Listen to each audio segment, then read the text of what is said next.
आज दिल्ली के लोगों के साथ जो धोखा हुआ है उसे सुनकर आपका खून खोल उठेगा। एक ऐसा स्कैम जो सीधा आपकी और हमारी जान से खेल रहा है। 650 करोड़ का हेल्थ स्कैम। सरकारी हॉस्पिटल के लिए आने वाली दवाइयाँ, एक्सरे मशीन, यहाँ तक कि मरीजों की ओढ़ने की बेडशीट और ORS के पैकेट्स, इन सब में चोरों की तरह लूट मच गई है। इस पूरे कांड के जिम्मेदार कौन है? दिल्ली के health minister doctor Pankaj Kumar Singh. Shame on you sir, आपकी नाक के नीचे इतना बड़ा घोटाला चलता रहा और आपको कानों कान खबर तक नहीं हुई।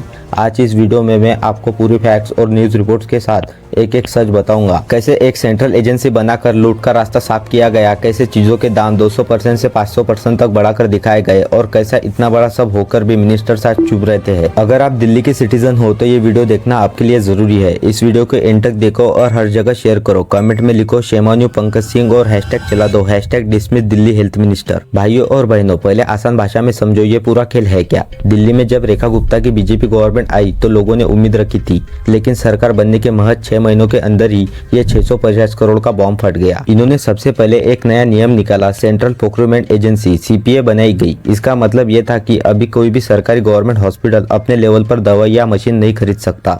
सबके लिए एक सेंट्रल एजेंसी जरिए खरीदना पड़ेगा और इस एजेंसी का DGHS बनाया गया डॉक्टर वत्सला अग्रवाल को। बस फिर क्या था, यहाँ से नया खेल शुरू हो गया। टेंडर के साथ छेड़छानी की गई, अपनी पसंद की कंपनी को फायदा पहुंचाया गया और रेट्स के दाम जो थे उसे आसमान पर पहुंचाया गया। अब आपको कुछ ऐसे मिसालें देता हूँ जिसे सुनकर आपका सर चकरा जाएगा। पोर्टेबल एक्सरे मशीन, जो मशीन मार्केट में आराम से 10 लाख रुपए में मिलती थी, उसे एजेंसी ने 33 लाख रुपए में खरीदा और ऐसे 448 मशीन खरीद लिए जहां उनकी कीमत थी 45 करोड़, लेकिन वहां इन्होंने 448 करोड़ फूंक दिए। हॉस्पिटल बेडशीट, जो चादर 150 की आती थी उसे 450 का दिखाकर बिल पास किया गया। ORS पैकेट, जो ORS पैकेट 2.5 रुपए के मिलते थे उसे 15 रुपए का रेट दिखाकर खरीदा गया और आम जनता के पैसे से 1 से 50 लाख पैकेट्स खरीदे गए। सर्जिकल आइटम्स हो, जरूरी मेडिसिन हो या बड़ी CR मशीन, हर चीज के दाम 2 स्टेज से लेकर 5 स्टेज तक बढ़ा दिए गए। टोटल घोटाला कितना? 650 करोड़ रुपए का। यह पैसा किसी नेता का जागीर नहीं था, यह दिल्ली के आम लोगों के टैक्स का पैसा था जो गरीब मरीजों के इलाज के लिए इस्तेमाल होना था, लेकिन चला गया करप्ट लोगों के हाथ में।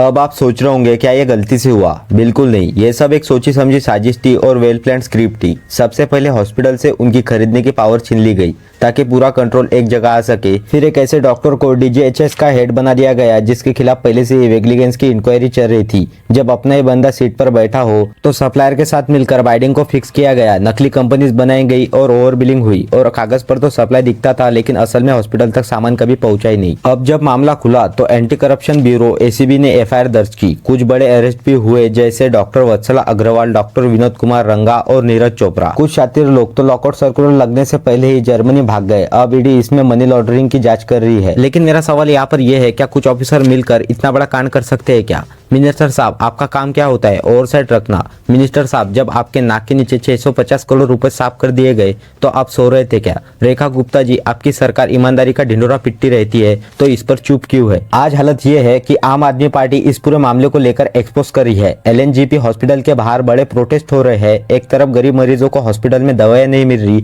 और दूसरी तरफ इनके बड़े बड़े स्कैम चल रहे हैं। डॉक्टर पंकज कुमार जी, मैं आपसे सीधा सवाल पूछता हूँ, आप खुद एक डॉक्टर हो। एक डॉक्टर होने के नाते आपको एक एक मरीज की तकलीफ और लाचारी का पता होना चाहिए, फिर भी आपकी मिनिस्ट्री के नीचे इतना बड़ा पाप कैसे हो जाता है? जब मीडिया ने आपसे सवाल पूछा तो आपने क्या कह दिया? बेसलेस एलिगेशंस है और 650 करोड़ तो कभी खर्च ही नहीं हुए। सर, आप जनता को बेवकूफ समझना बंद कीजिए। ACB की FIR और न्यूज चैनल्स के फैक्ट झूठे नहीं हो सकते। आपने कुछ छोटे ऑफिसर्स पर एक्शन लेकर अपना पलना झाड़ने की कोशिश की है, लेकिन असल मॉरल रिस्पॉन्सिबिलिटी आपकी है। अगर आप में थोड़ी भी इथिक्स बची है तो आपको तुरंत अपने पद से इस्तीफा देना चाहिए। दोस्तों, यह हैशटैग रुकना नहीं चाहिए, #dismiss Delhi health minister. Delhi की जनता आज नरक जैसी जिंदगी जीने पर मजबूर है। गवर्नमेंट हॉस्पिटल में बेसिक फैसिलिटीज नहीं, लोगों को लाइन में लगना पड़ता है और यहाँ मिनिस्टर के चहीते लोग करोड़पति बन रहे हैं। ये तो सिर्फ एक डिपार्टमेंट का सच है, ना जाने ऐसे कितने डिपार्टमेंट होंगे जिसमें लूट मची होंगी। पब्लिक का पैसा खाना बंद करो। और हाँ दोस्तों, अब ये पूरी बाजी आपके हाथ में है। आज अगर हम चुप रहे तो ये लोग कल और दूसरा स्कैम कर देंगे। इस वीडियो का आग की तरह हर व्हाट्सएप ग्रुप और सोशल मीडिया पर शेयर करो।